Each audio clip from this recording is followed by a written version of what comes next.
In this video, I'll talk about irregular graphs. I'll introduce irregular graphs, and then we'll see a couple theorems about this. So, recall that a regular graph is one in which every vertex has the same degree. We looked at these last week. So here we think of the opposite extreme. This is a natural question to wonder if there are regular graphs. And remember, we have that theorem that tells us when regular graphs exist. If there's an R-regular graph of order n, if and only if R and n are not both odd, we know when those exist. But what about a graph that's, the opposite extreme of that, in the sense that no two of its vertices have the same degree? So that's a natural question to ask, is when do graphs like this exist? So, I don't know, let's just try something out. Let's try to find a graph of order 5 that's irregular. So we have to think about, okay, so order 5, so the degrees of the vertices, of each of the vertices, comes from the set 0, 1, 2, 3, 4 up through, in general, n minus 1, So you get to use these degrees, and we have 5 vertices, so each of these, there's a total of 5 degrees here, in general n minus 1.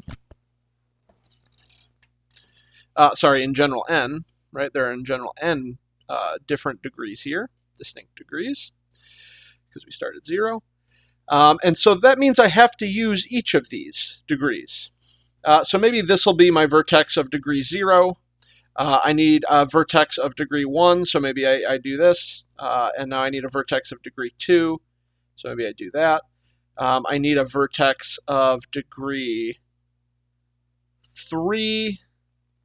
So maybe, I don't know, maybe I join it over here, but now this one's a vertex of degree 1, so maybe I have to join it up here.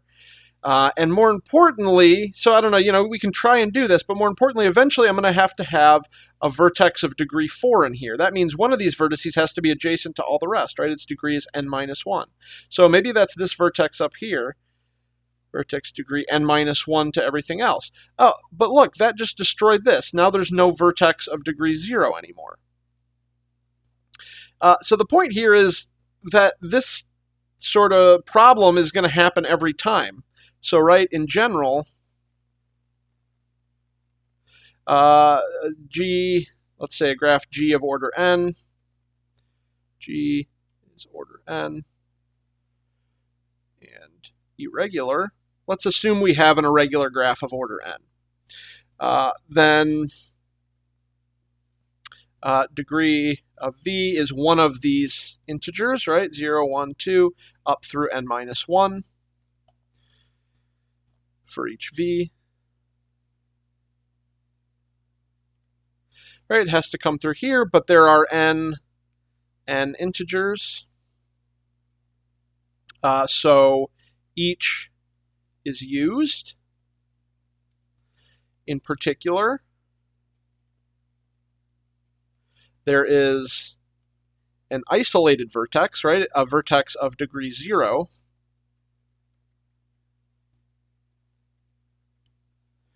And a vertex of degree n minus 1 that is adjacent to all the rest, including the isolated vertex that's degree 0. So that makes no sense. This is a contradiction because you can't have an isolated vertex and a vertex that's adjacent to all the other vertices.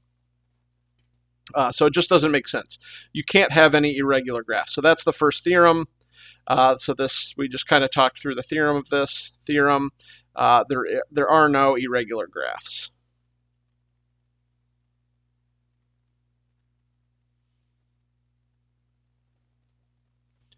So, sometimes we do that. We'll define something, It's a natural thing to define. Say a graph is, irregular. That makes sense. And then we find out, oh, actually, this is totally impossible. There are no irregular graphs. So it's a property of graphs that doesn't actually describe any graph. So it's a little bit weird in that way. But that's the point. There's no irregular graphs. So you might wonder, well, what's the next best case? can we have something that's like, how close can we get to irregular? And that's the idea of nearly irregular graphs. So instead of every vertex being a different degree, we allow two vertices can have the same degree. So two vertices are allowed to have the same degree. The rest are distinct. And we might wonder, well, okay, are there any nearly irregular graphs? And if there are, then when do they exist? This is the sort of chain of questions that you go through in graph theory quite a bit and in other branches of math as well. So if two vertices are allowed to have the same degree and the rest are distinct. So again, this problem might happen. We want to make sure this problem doesn't happen. We can't have a vertex of degree 0 and a vertex of degree n-1. And so what that means is that, and since only two are allowed to have the same degree, that the possible values for the degrees, we have degree of v, we either don't have 0, in which case we can use the remaining n-1 degrees for all v, or we don't use n-1. And then we have the remaining n-1, so up to n-2 for all v. So for given a graph, we either have all of them go through 1 through n-1, or there's 0 through n-2, again, because we can't have both 0 and n-1. And so two of these vertices will share one of these numbers as their degree, and the rest will be all the other ones. One thing to notice here is that, if we have, say, a set of degrees, let's say we have a graph of order 4 with degrees 0, 1, 1, 2. Then when we take the complement of this graph, right, this is something that goes along with graphical sequence. If we have a sequence like this, 2, 1, 1, 0, and we know it's graphical, then we also know that if we take n-1 and subtract it from each one of these, so this graph is, maybe it'll help to actually draw this graph. This one has degree sequence 2, 1, 1, 0. Then we also know that S prime, what we get if we do n-1, so here n is 4, minus each of these, so that if I do, so swap 2, so 4 minus 2, 2, 3, 3.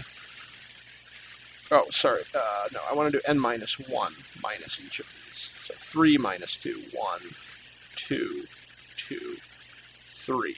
That this sequence will also be graphical because this idea, this thing of 3, 2, 2, 1 by reordering it. What we're doing here is essentially taking the complement. So I take a graph, and then I take the complement of the graph, and remember that means anywhere there was an edge, we remove it, and anywhere there wasn't an edge, we put one in. So that would be the following graph.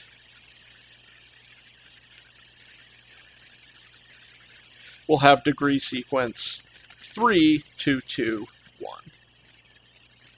So this idea of going between these two is the same idea of just taking a complement.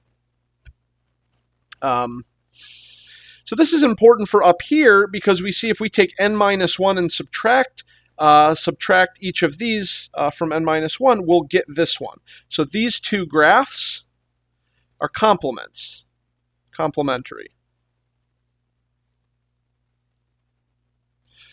So if there is a nearly irregular graph with these as its degrees, then there is also one with these as their degrees by taking the complement. So we know that they have to come in pairs, a graph and its complement. And the degrees are different, and so we can say for sure they're not self-complementary. So that means there would have to be an even number of irregular graphs, nearly irregular graphs. It turns out that there is an even number. There's exactly 2 irregular graphs of every order. So theorem, there are exactly 2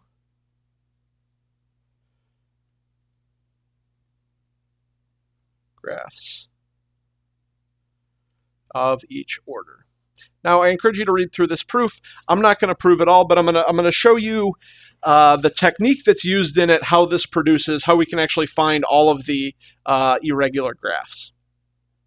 And so the idea is you start with n equals 2. We do this by induction. You start with n equals 2, and you find the 2 irregular graphs of n equals 2. So what are these? Well, it's k2 and the empty graph of order 2. So we'll check exactly 2 nearly irregular graphs of each order. And so here are our 2 graphs, right? This has degrees 1, 1. This has degrees 0, 0. There's exactly 2 vertices that share the same degree. So how the proof works, again, by induction, establishes this as a base, and we'll just jump up to the next order by using the technique in the proof. So what you do is, to jump up to the next order, you select, you look at both of these nearly irregular graphs, and you take the one that has highest maximum degree. So that is, you take, back to this one, you take the one that has these as its degree set. So up through n minus 1. In that case, this is just 1 rather than just 0. So you take that one, and all you do is you add a vertex to it. And now you've obtained a nearly irregular graph of the next highest order, right? Because now this will be 0, 1, 1. Exactly 2 vertices have the same degree. Maybe I should write that below this, sorry. Right? And then what's the other one? Well, it's its complement. So you also get, along with this, take the complement of this graph, and now you have a graph with, what's the degree sequence here, or just the set of degrees, 1, 1, 2. I should really write these the other way, because I keep calling them degree sequences, and they should be the other way. 1, 1, 0, and 2, 1, 1. And you repeat the process. So now you take, again, you look at these 2, and you take the one with the highest maximum degree. You take the one with these as its degree set. So this would be n equals 4. So the one that's 1, 2, 3 that uses those degrees, and that would be this one. So jumping up to n equals 4, we take this one, and we just add, we just plop down a vertex. Like that. And then we take its complement. So now, we'll check this degree sequence, right? Now this is 2, 1, 1, 0. That idea that adding just a vertex to it gives you a nearly irregular graph again. You just add that one. And then when you take its complement, what will we get here? Doot, doot, doot. So you get a triangle with a pendant edge, this graph that I've been used as an example the second week. You get that one. So that's one of the 2 nearly irregular graphs, and you just keep doing this, right? So this, what was the degree sequence here? This would be 3, 2, 2, 1. Now this is the one with the highest degree, and so I'll take that and just add a vertex. So I'm going to draw it like I did up there. And I'm going to add a vertex to this. I'll put it over there. And then, so what does this one have? I just tack a 0 on to the end, and then I take its complement.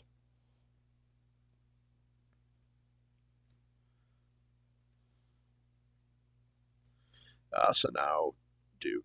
These 3 are not adjacent to each other. This one's adjacent to everything else. I think I got them all. Let me check. So that's 1, 2, wait, maybe I didn't get them all. That's adjacent to those 2. Yeah, 1, 2, 2, 3, 4.